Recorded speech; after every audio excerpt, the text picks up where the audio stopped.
कहते हैं कर्म का पहिया जो होता है वो घूमता अवश्य है।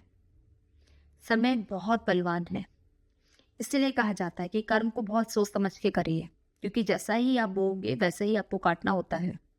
और छोटी छोटी सी जो गलतियां होती हैं, जिससे आप चीटिंग कह सकते हो, जो आप खुद से करते हो ये सोच के कोई देख नहीं रहा, और आप अपना आगे जीवन में निकल जाते हो, यही आपके फ्यूचर को डेवलप करती हैं और आने वाले भविष्य में आपके एक हैबिट के रूप में विकसित हो चुकी होती हैं, जिसका अंदाजा आपको नहीं लगता है। इसीलिए कहा जाता है कि कर्म बहुत सोच समझ के करिए। तो बहुत सोच समझ के कर्म करिए, यही मेरा कहना है। और अगर अभी भी आप मेरी बात को नहीं समझ पाए हैं तो इस स्टोरी के माध्यम से बहुत बेहतर तरीके से आप अंडरस्टैंड कर पाएंगे।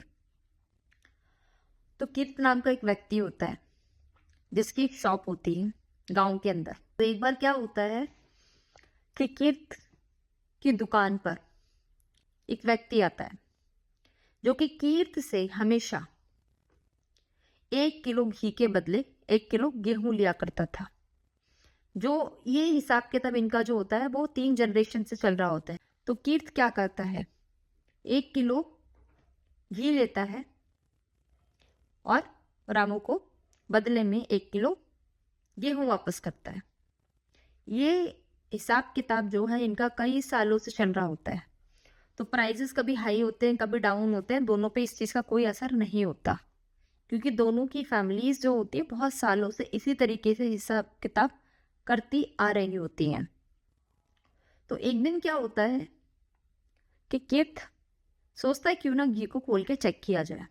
तो कीर्त घी को चेक करता है, घी एकदम शुद्ध होता है, क्योंकि जो रामू होता है वो कई सालों से फेमस होता है अपने गांव में अपनी प्योरिटी को लेकर, राइट, जिसकी वजह से जो गांव के जो लोग हैं वो बहुत सालों से घी रामू से खरीदते आ रहे होते हैं। सो कीर्त क्या करता है कि पैकेट खोलता है, चेक करता है। सडनली कीर्त के मन में एक खुराफात आती है। तो कीर्त क्या करता है कि उसको चेक करता है एक मेजरमेंट के थ्रू, राइट। तो देखता है कि घी जो है वो 900 ग्राम होता है इंस्टेंट ऑफ 1000 ग्राम। सब यहाँ पर कीर्त जो है गुस्से में आता है और वो भागता है, और भागते भागते चिल्लाता है चोर चोर चोर चोर चोर। अब ऐसी आवाज़ सुनकर पूरा गांव के जो लोग होते हैं वो इकट्ठे हो जाते हैं। अब उनको सडनली लगता है पता नहीं क्या हो गया, कीर्त इतना शाउट क्यों कर रहा है।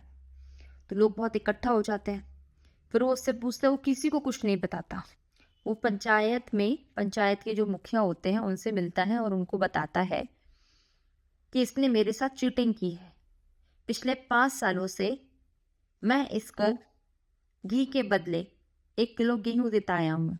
कहता है कि सालों की लेन देन की वजह से मैंने इसके पर कभी भी शक नहीं किया, और कहीं ना कहीं आज जब मैंने मेजरमेंट किया तो मुझे पता चला कि 1000 ग्राम की जगह पे 900 ही ग्राम घी मिला है मुझे, और मुझे इससे पिछले 5 साल का जो मेरा नुकसान हुआ है मुझे उसकी भरपाई चाहिए।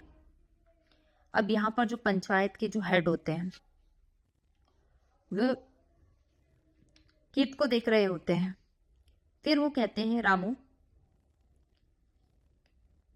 क्या ये सच है कि तुमने इतने सालों से कीर्त को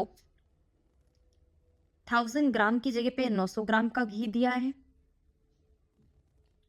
और अगर हाँ तो क्यों, क्या तुम ये जानते थे।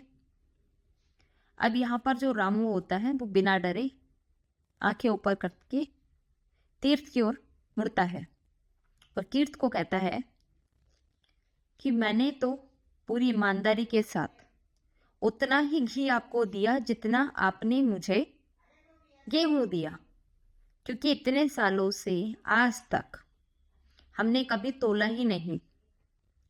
तो यहाँ पर जो पंचायत है वो बोलती है तुम किस हिसाब से मेजर करके चीजें देते आए हो। अगर तुमको तोलना ही नहीं आता या तराजू ही तुम्हारे घर पर नहीं है तो तुम कित को सामान कैसे दे रहे हो बिना तोले।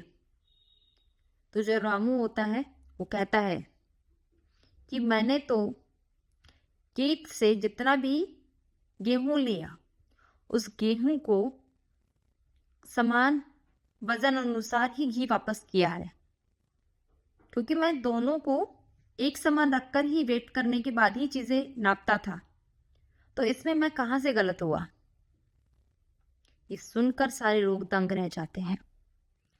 सारे के सारे जो गांव के लोग होते हैं वो उसकी शॉप पर जाकर उसके मेजरमेंट के जो बाट होता है जिससे वो तोलता है उसको चेक करते हैं। तो वहां पर वेट बढ़ाने के लिए तीर्थ ने कुछ अरेंजमेंट किया होता है जिसको देखकर पूरे गांव के लोग हैरान होते हैं। और कहीं ना कहीं पंचायत से अपने पैसे वसूलने को गांव का मुखिया कहता है कि चीटिंग जब तक व्यक्ति खुद से ना करे पॉसिबल ही नहीं कि आप दूसरों से कर पाओगे। तो याद रखिएगा कि पहले चीटिंग करने वाला खुद को चीट करता है, उसके बाद ही वो काबिल होता है किसी दूसरे को चीट करने के लिए। अब यहाँ पर जो गांव का जो मुखिया है वो 5 साल का जो ऋण होता है रामू का वो चुकवाता है। उसके अलावा गांव के जो नुकसान हुआ है उसमें जितना मैक्सिमम हो पाया उन्होंने वो पैसे तीर्थ से निकलवाए। और 1 महीने बाद तीर्थ को गांव से जाने का ऐलान भी कर दिया। तो समझने की कोशिश करें कि लाइफ में अगर ऐसे गुण आप में आ रहे हैं जो कहीं ना कहीं गलत हैं तो समझने की सख्त ज़रूरत है, क्योंकि ये गुण आपके जीवन में जिस प्रकार एक बीज प्लांट बनता है फिर एक पेड़ बनता है, ये गुण आपके जीवन को ऐसे डेवलप कर देंगे जहाँ पर डेवलप होने के बाद वापस से सही गलत का समझ आने में बहुत साल लग जाएंगे। क्योंकि बीज जब प्लांट बनता है तो आपके छोटे छोटे एक्शंस जो होते हैं वो सक्सेसफुल हो रहे होते हैं, इसीलिए वो प्लांट की स्टेज तक गए हैं। इसके बाद जब वो ट्री बनता है तो आप समझिए कि आप एडिक्शन में हैं, कि आपने जो सीखा जो किया वो एकदम सही है। और अगर छोटे छोटे चोरी जैसी चीज़ें जो हैं जहाँ पर आप ये देख रहे हो कोई भी आपको नहीं दिख रहा, आपने पहली बार आप सक्सेसफुल हो गए, सेकंड टाइम सक्सेसफुल हो गए, थर्ड टाइम सक्सेसफुल हो गए, तो इस गलत फहमी में मत रहिएगा कि आपने जो किया है उसके भुगतान से आप बच जाएंगे। क्योंकि जैसी करनी वैसी भरनी। समय बड़ा बलवान है। इस धरती पर जो भी होता है हर एक चीज का पर्पस होता है। आप सोचते हो कि आप चोरी करोगे और आपको कोई देखेगा नहीं, तो ऐसा नहीं होता है। जिस प्रकार तीर्थ का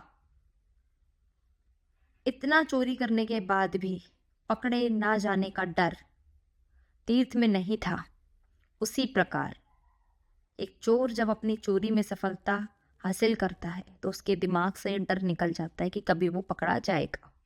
पर यकीन मानिए ये कर्म है। ऊपर वाले की किताब में कर्म का लेखा जोखा जो है ना बहुत क्लियर तरीके से मेंशन है।